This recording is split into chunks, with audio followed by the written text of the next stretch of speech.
Bonjour et bienvenue pour notre dernier partage de ressources de ce défi de 15 jours.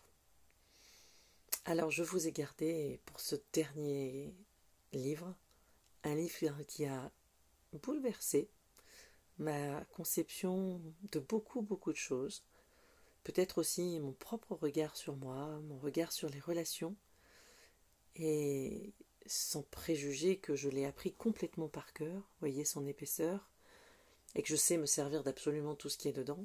En tout cas, cela a éveillé en moi beaucoup de réflexions.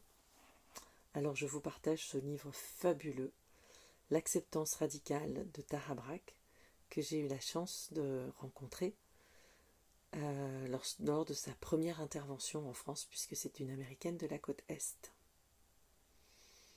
Alors je vais vous partager, son livre est écrit comme un roman, où elle raconterait des tas d'histoires, comme un ensemble d'histoires, qui ne sont autres que ses propres histoires, et puis les histoires de ses patients qui l'ont autorisée à utiliser leurs histoires de vie pour justement nous aider à comprendre à la fois nos chemins, nos schémas de pensée, nos schémas émotionnels, et aussi ce que nous pourrions faire comme chemin peut-être pour vivre plus librement. Alors bien sûr, son histoire, son titre de Radical Acceptance, l'acceptation radicale, en français, c'est bien cette idée de pouvoir accepter les choses, et on le redira jamais assez. Accepter ne veut pas dire accepter et dire oui à tout, mais reconnaître l'existence.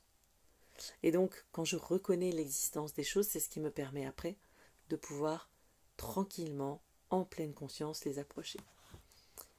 Cette idée de l'acceptation radicale, c'est en particulier de s'accepter radicalement comme on est, et ça va nous confronter aux peurs et aux blessures de notre propre vie. Et ça peut être compliqué si nous ne découvrons pas en même temps la compassion, l'amour bienveillant, les pratiques dites de méta. Choisir la compassion, c'est nous rendre libres d'aimer ce monde vivant. Telle est la grâce de l'acceptation radicale. En nous libérant de la souffrance engendrée par la rengaine, il y a vraiment quelque chose qui tourne par rond chez moi, c'est vraiment trop injuste. Nous pouvons exprimer toute sa plénitude, dans toute sa plénitude, celui ou celle que nous sommes, et lui faire confiance. Et donc, je souhaiterais vous partager quelques pages pour vous donner à découvrir le style que Tara Brach utilise dans cet ouvrage-là.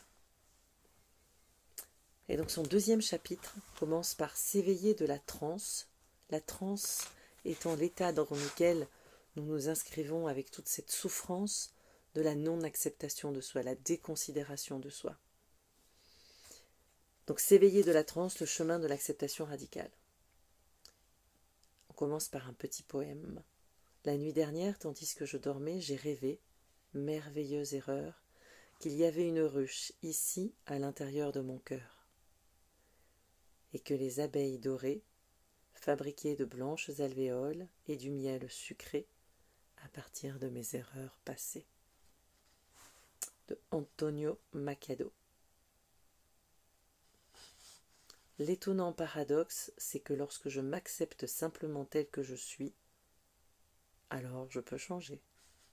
De Carl Rogers. Un magnifique tigre blanc, dénommé Mohini, résidait depuis de longues années au zoo de Washington.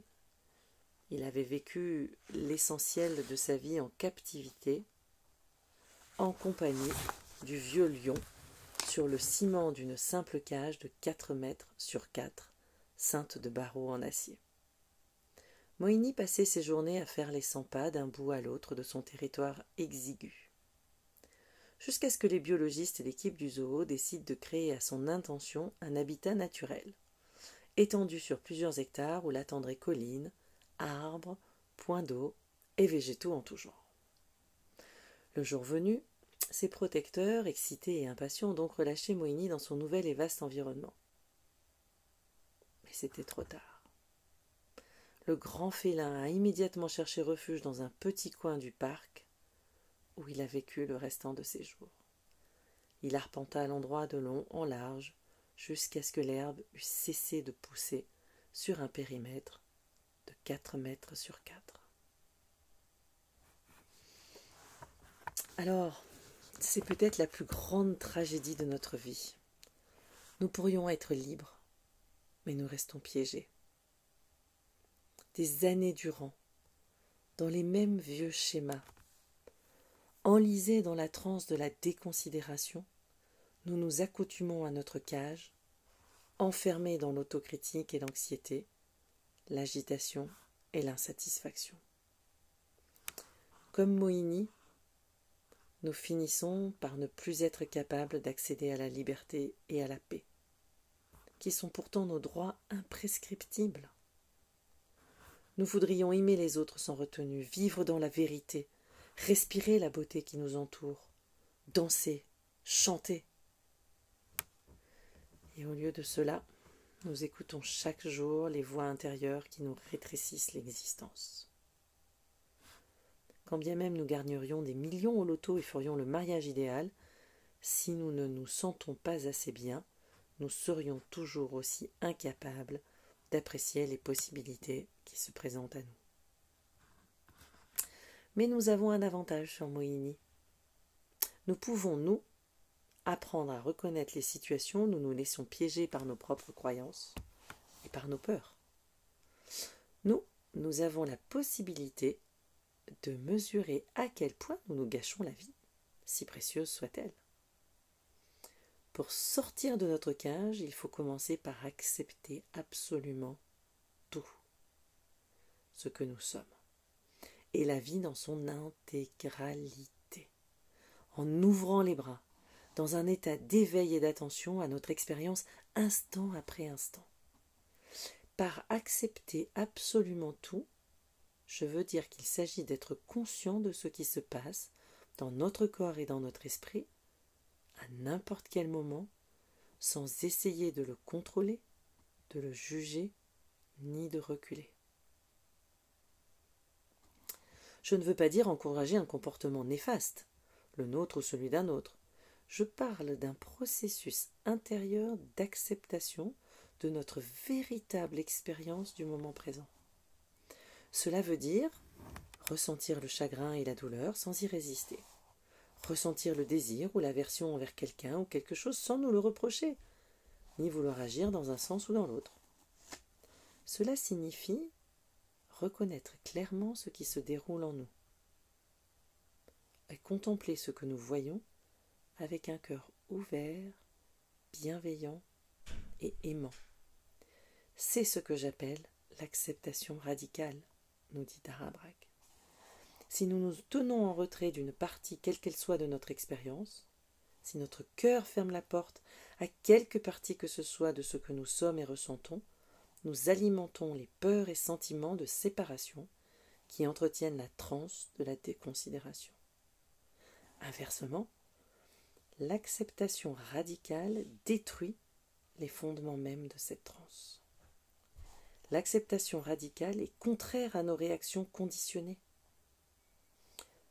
Quand surgit la douleur, physique ou émotionnelle, notre réflexe est de lui résister. Non seulement en raidissant notre corps et nos muscles, mais aussi en contractant notre esprit. Nous nous perdons en pensées diverses. Qu'est-ce qui ne va pas? Combien de temps cela va-t-il durer? Que faudrait-il que je fasse? Si je n'étais pas aussi médiocre, je n'aurais pas aussi mal. C'est ainsi qu'une douleur physique, qu'il s'agisse d'un lumbago ou d'une migraine, peut se transformer en introspection dépréciative. Comment peut-on être à ce point incapable de prendre soin de soi? Je me nourris vraiment pas comme je le devrais. Oh, puis je fais vraiment pas de sport. Et la douleur nous transforme alors en victimes. Elle nous explique que notre corps n'est pas fiable et que les choses vont aller de mal en pis. De la même manière, avec nos reproches et nos scénarios, nous aggravons nos douleurs émotionnelles. Ressentir peur, colère ou jalousie signifie alors que quelque chose ne tourne pas rond chez nous, que nous sommes faibles ou mauvais. À nous égarer dans ces innombrables fictions, nous perdons le contact avec notre expérience réelle. En nous penchant vers le futur et en ressassant le passé, nous nous éloignons de l'expérience vivante du moment immédiat.